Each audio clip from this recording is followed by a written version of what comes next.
Welcome back to the Constitutional Clarion. I've been getting quite a lot of queries from both politicians and the media about what would happen if there was a hung parliament at the next federal election. It seems a good idea to set out the basic rules before any particular political scenario arises, as once the interests of a political party are in play, everyone seems to assume that any analysis will be skewed one way or another. Now, for those of you who want a more detailed answer, I do deal with all the things I'm going to address in this video in this very large book called The Veiled Sceptre, which was published by Cambridge University Press back in 2018. Now, it draws on examples from a large range of countries around the world which use the same Westminster-based system of responsible government. So you'll get much more information on there about various different countries and how they deal with things. But I should note that conventions and practices do vary amongst countries depending on their history and the terms of their constitution, which is of course recognised in the book.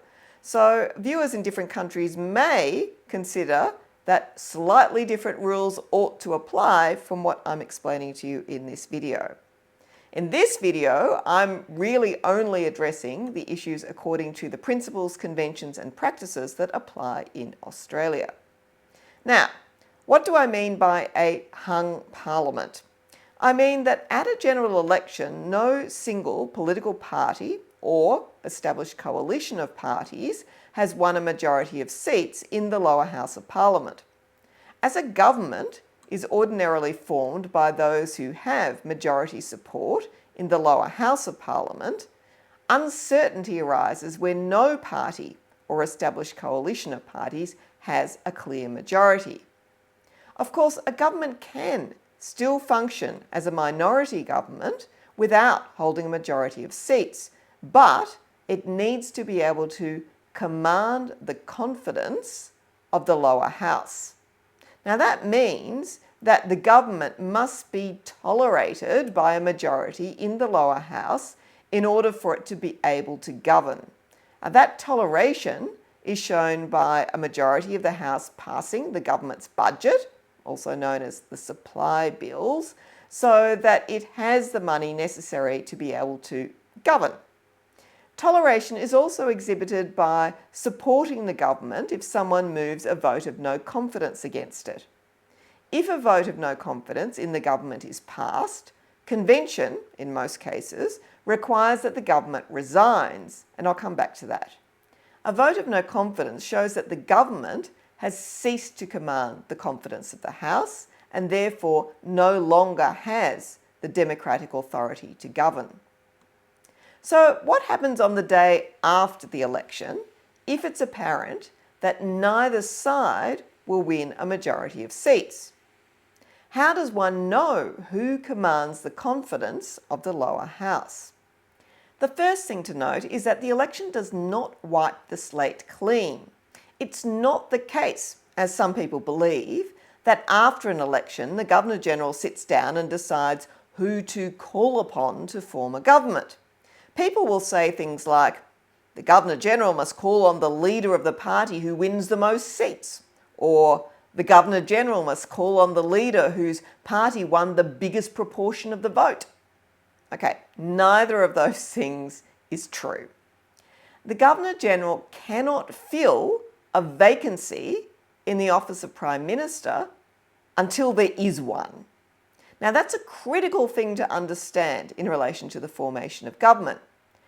There has to be a vacancy in the office of Prime Minister, usually due to resignation, before the Governor-General gets to make any appointment.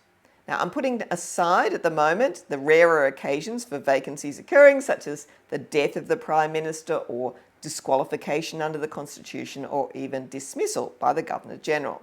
So leaving those things aside, what we're really talking about here is resignation. Whoever is the Prime Minister on election day, who we're going to call the incumbent, they will continue to be the Prime Minister on the next day and onwards until such time as that Prime Minister resigns. And then even then, he or she continues in office as Prime Minister, along with all the other ministers, in a caretaker capacity until the moment immediately before a new government is sworn in. There is never a gap between governments in Australia. A government is always in place. If there is a hung parliament, the incumbent Prime Minister is the one who gets to choose what happens next. The incumbent Prime Minister could choose to resign or to stay in office until it becomes clear where the confidence of the House lies. And this is likely to become clear as a result of discussions and negotiations with those members of Parliament who hold the balance of power in the lower house. If it becomes clear that the Prime Minister does not hold the confidence of the lower house, he or she would ordinarily resign before the House actually sits. But it is the right of the incumbent Prime Minister to stay on in office until such time as Parliament sits, so he or she can actually test confidence in a vote on the floor of the House. Now, staying on is actually quite rare. Normally a Prime Minister would resign beforehand because it's a bad look to stay on in office if it's very clear that you no longer hold the confidence of the House. But the Prime Minister is entitled to take that course. Before we get to the question, however, of what happens in Parliament in such a case, let's backtrack to what more commonly happens in the immediate aftermath of the election. Unless it's clear that the Prime Minister's side has lost, the government will ordinarily stay on in office under caretaker conventions, and I'll do a separate video about them, and there will be a series of discussions with the various people who hold the balance of power, who may be independents or may be members of minor parties. It's quite likely that there will also be uncertainty for a number of weeks about who has won some of the seats. In a tight election that results in a hung parliament, election results are likely to be very close, and there may be recounts. There may also be court challenges that need to be dealt with as well, which delay things. This means that the post-election caretaker period can run for a few weeks. After a hung parliament was elected at the Commonwealth level in 1940, it took 5 weeks to determine the outcome. The 2010 hung parliament did have a quicker resolution after only 17 days. At the state level in Victoria in 1999, the election there resulted in a hung parliament and the rerunning of an election in one of the seats because the serving member actually died on election day. It took just over a month to resolve the outcome there, with a new Labor government, supported by the Independents, being formed, despite the fact that Labor actually won fewer seats than the coalition. While no one likes uncertainty, people shouldn't panic about the prospect of such delays. The ordinary business of government does go on, and there are mechanisms for consultation with the opposition if significant decisions need to be made. Uncertainty about the full composition of the crossbench would delay any final assessment of which side has sufficient support to govern. But in the meantime, discussions and negotiations would take place between the crossbenchers and both sides of politics with a view to reaching confidence and supply agreements. Now, I'll also do a separate video about such agreements, but I'll just say here that while such agreements are not essential for a minority government to govern, they do help provide public confidence, and therefore both political sides are likely to try to reach some agreement of this sort with particular crossbenchers in order to ensure it's clear that they do command the confidence of the lower house. If the result of these discussions and negotiations is that the Prime Minister can see that he or she does not have sufficient support in the lower house to govern, the Prime Minister will ordinarily resign at that point. If so, there will be a vacancy in the office of Prime Minister. Now the Governor-General finally gets to play a role. Under sections 64 and 65 of the Constitution, the Governor-General has the power to appoint a minister to hold the office of Prime Minister. Now, this is a reserve power because it's not exercised upon the advice of ministers. However, it is a power that is very strictly controlled by convention. The convention is that the Governor-General must appoint the person who is most likely to command the confidence of the lower house. In practice, if a Prime Minister resigns, it will ordinarily be the Leader of the Opposition who commands the confidence of the House. Although there is always a small possibility that the crossbenchers will decide that they'll only support one particular side if they change their leader because the leader is not acceptable to them. So the crossbench might say somebody else has their support to form a government. And the opposition, or either side in fact, might choose to agree to that in order to get the chance to govern. To be clear, the Governor-General is not required to appoint whoever leads the party that won the most seats or whoever leads the party that won the most first preference votes. Nor should the Governor-General take into account whether a leader has promised before the election that he or she would not deal with a particular minor party and then broke that promise and did so. All of those things have been claimed in the past to be things that the Governor-General or a governor should be considered, but actually none of them are relevant in Australia. The only question for the Governor-General is who is most likely to command the confidence of the lower house.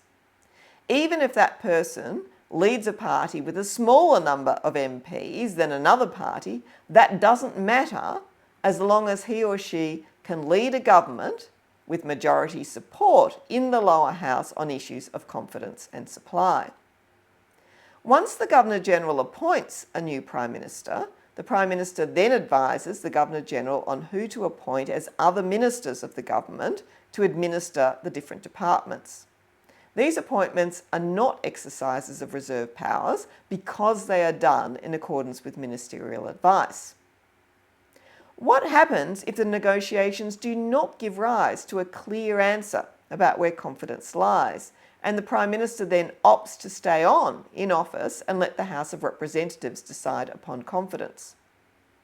Section 5 of the Constitution says that the Parliament shall be summoned to meet not later than 30 days after the day appointed for the return of the election writs.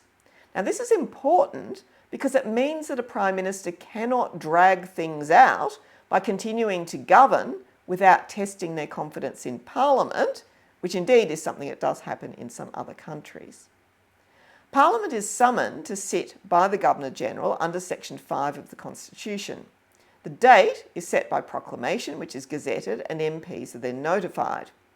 Usually the first sitting is held on a Tuesday. Section 35 of the Constitution says that the House cannot conduct its business until a Speaker is chosen. After members of the House attend the Senate to hear the Governor-General's deputy, usually a High Court judge, declare open Parliament, the members return to the House of Representatives and then are sworn in. Now, this is when they actually take the oath, which is set out in the schedule to the Constitution. Following that, the members elect a Speaker. Now, this might be the first indication of where confidence lies, as it may show that one side or the other has the support of a majority. However, a political party may prefer not to provide a Speaker from its numbers, as it loses then a substantive vote on the floor of the House.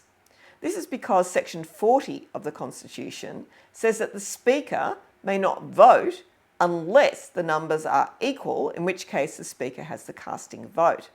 So in a hung Parliament, sometimes the government will prefer to appoint a member of the crossbench as Speaker, or, more controversially, a defector from the other side.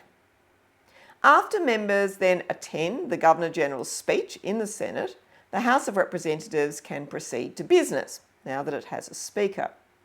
Ordinarily, it conducts formal business such as things like announcing the appointments of ministerial officers and other appointments. But if there were a hung Parliament and confidence was at issue, a vote of no confidence might be moved at that point. Ordinarily, notice would be required of such a vote, but there are procedural mechanisms for getting around that to deal with it promptly. Or, alternatively, the House could be adjourned, leaving it to be dealt with on the following sitting day. Under Standing Order 48, if a minister accepts that a motion is one of no confidence in the government, that motion is given priority over all other business until it's disposed of by the House.